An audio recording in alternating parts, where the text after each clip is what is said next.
بسم اللہ الرحمن الرحیم۔ سحر نیوز دیکھنے والے تمام دوستوں کو ریاض احمد ملک کی جانب سے السلام علیکم۔ آپ دیکھ رہے ہیں سحر نیوز اور آج ہم حاضر ہیں ایک نئی ویڈیو کے ساتھ۔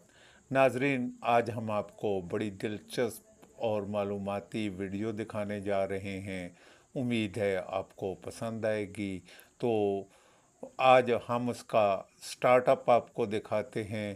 آج لاہور میں ہونے والی تقریب کے بارے میں آپ کو بتائیں گے اور یہ بھی بتائیں گے کہ ظلم جب بڑھ جاتا ہے تو کیسے مٹ جاتا ہے۔ ریسکیو 1122 کی رپورٹ بھی شامل ہے آج کے ولاگ میں۔ مگر سب سے پہلے آپ سے گزارش ہے، اگر اب تک آپ نے سحر نیوز HD ریاض احمد ملک کو سبسکرائب نہیں کیا یا آپ میرے چینل پر نئے ہیں تو سحر نیوز HD ریاض احمد ملک کو سبسکرائب کر کے ساتھ لگے بیل آئیکن کو پریس کر دیں تاکہ آپ کا اور ہمارا ساتھ جڑا رہے۔ ناظرین، شروع کرتے ہیں آج کے ولاگ کی سٹوری۔ آپ نے دیکھا ہوگا کہ دنیا میں جب بھی ظلم بڑھتا ہے تو آخر مٹ جاتا ہے۔ یہی کچھ اسرائیل کے ساتھ بھی ہوا۔ اس نے نیتے فلسطینیوں پر ظلم کے پہاڑ توڑے اور اس نے مسلم دنیا کو ختم کرنے کا جو منصوبہ بنایا تھا، اس نے لبنان پر حملہ کیا اور ایران سے بھی پنگا لے لیا، جو اسے بہت مہنگا پڑا۔ ایران نے اسرائیل پر 200 میزائلوں سے حملہ کیا تو حزب اللہ بھی میدان میں آ گیا اور اسرائیل کو وہ سبق سکھا دیا کہ اسے لبنان چھوڑنا پڑا۔ یہاں اس کا فوجی نقصان بھی ہوا اور دیگر نقصان بھی کرا بیٹھا۔ ادھر امریکہ بھی کھل کر اسرائیل کی حمایت میں سامنے آیا تو عالم اسلام میں بھی اضطراب کی لہر دوڑ گئی۔ ایران کو امریکہ نے دھمکی دی تو اس نے بھی اسے تیار رہنے کا سبق سکھا دیا۔ امریکہ اور اسرائیل میں ہزاروں جنگجو داخل ہو چکے ہیں، جن کی مصدقہ اطلاعات بھی مل رہی ہیں، جو وہاں خود تو شہادت کا رتبہ حاصل کریں گے ہی، مگر ظالموں کو بھی کافر کردار تک پہنچانے کا سبب بن جائیں گے۔ ناظرین، مسلمان موت سے نہیں ڈرتا مگر غیر مسلم موت سے ڈرتا ہے۔ اگلے چند دنوں میں اگر اسرائیل واپسی پر نہ آیا تو ممکن ہے اس کی تباہی کے ساتھ امریکہ بھی سبق سیکھ لے گا۔ مسلم دنیا بھی اس معاملے پر غور کر رہی ہے۔ اگلے چند دنوں میں مسلمان اتحاد بھی سامنے آنے کا امکان ہے۔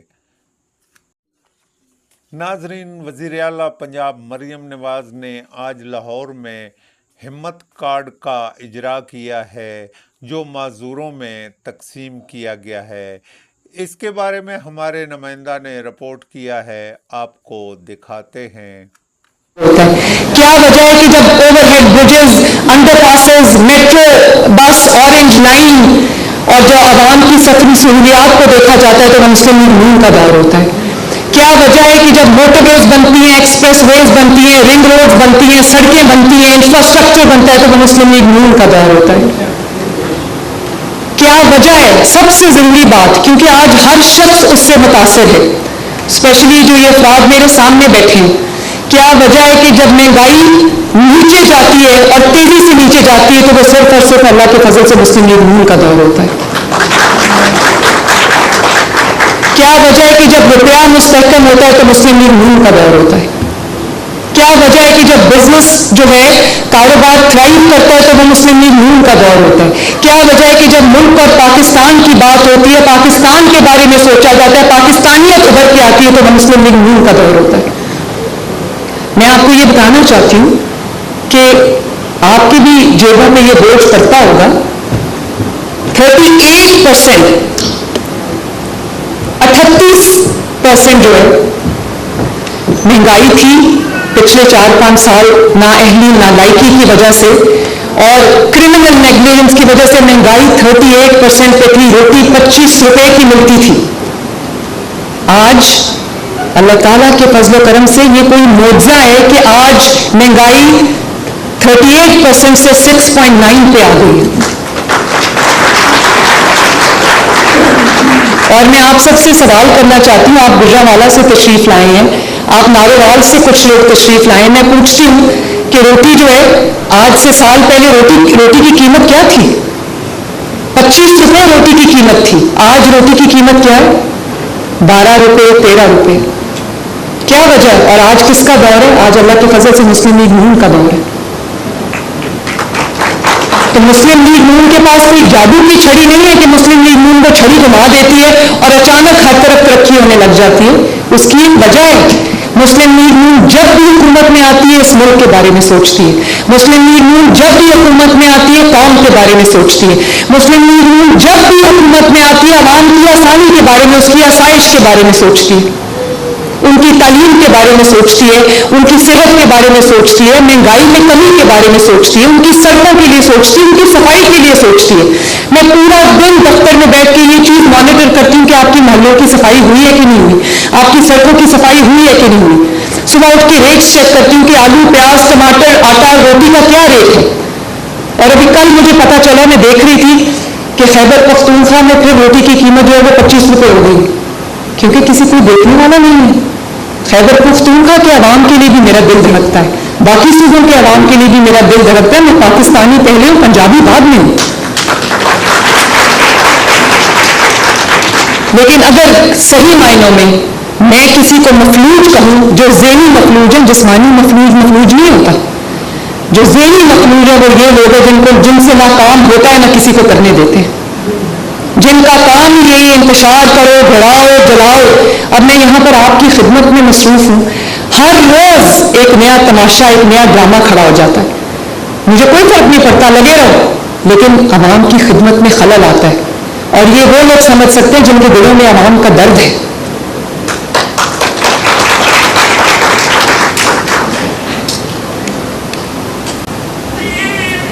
آپ معاشرے پہ بوجھ نہیں ہیں, وہ لوگ ہیں اس معاشرے پہ, اس دھرتی پہ بوجھ جنہوں نے عوام کی لیے زندگی مشکل بنائی ہوئی.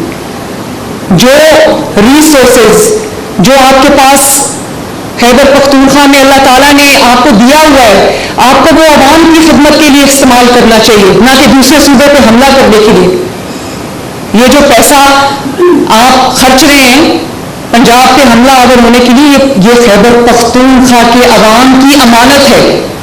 یہ جو 20,000 شیلز آپ نے چلائے ہیں پنجاب پولیس کے اوپر, یہ شیلز آپ کو دیے گئے تھے, یہ آپ نے لیے ہوں گے لا اینڈ آرڈر مینٹین کرنے کے لیے, law and order situation create کرنے کے لیے آپ کو وہ شیلز نہیں دیے گئے دوسرے صوبے کی پولیس کے اوپر برسانے کے لیے. جس طرح خیبر پختونخوا ہمارا, اس طرح پنجاب بھی آپ کا ہے.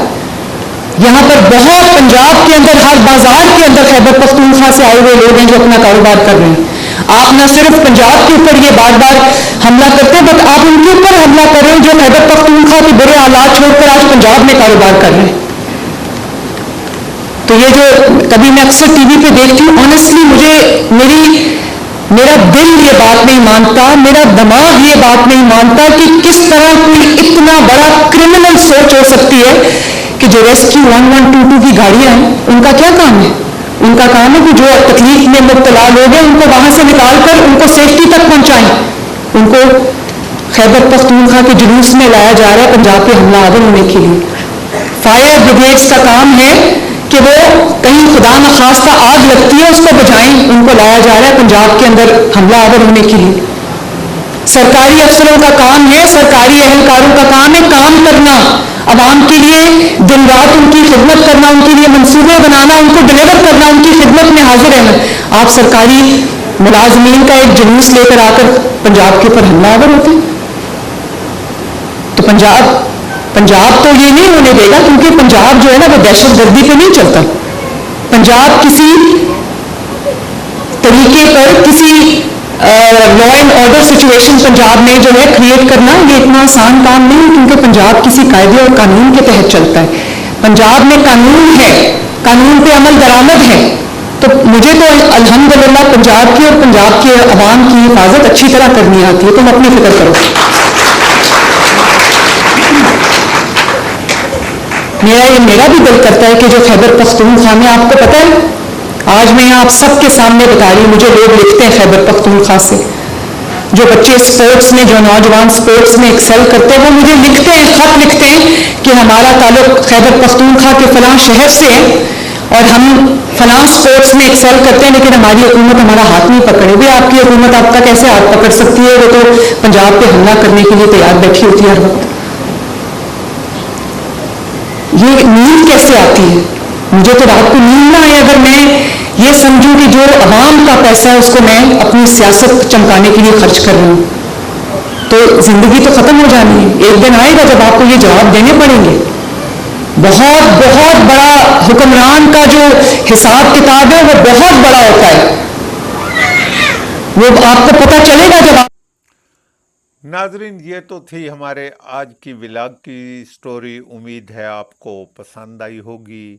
اسے لائک کیجئے گا، اسے دوستوں میں شیئر کیجئے گا اور کمنٹس میں ہمیں اپنے قیمتی خیالات سے ضرور آگاہ کیجئے. کل حاضر ہوں گے ایک نئی ویڈیو کے ساتھ. اجازت چاہیں گے. اللہ حافظ.